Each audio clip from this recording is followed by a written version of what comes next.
Boy kambag'al yo'q edi. Bugun ba'zi odamlar sayyoz davrin yamonlar, qatag'on qurbonlari og'ir bo'lgan odamlar. Qadri yo'q ma'rifatning tongdan mehnat shomgacha, kolxozchi odamlarning umri o'tgan mehnatda.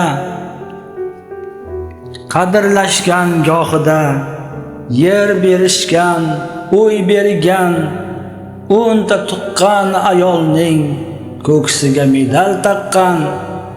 Maktab va oliygohlar aslo pullik bo'lmagan, beminnat shifoxona jahon yuzi ko'rmagan. Hamma ochiq sochiq emas, millicha edi kiyimlar. Ba'zan insof topilmas oldingiday bilinglar. Boy kambag'al yo'q edi, hamma birdek teng edi. Bir yoqayu yeng edi, nazarimda to'g'ri edi. Balkim yomon tomoni ko'p bo'lgandir bilmadim. Hech bir issiz kredit olganini ko'rmadim.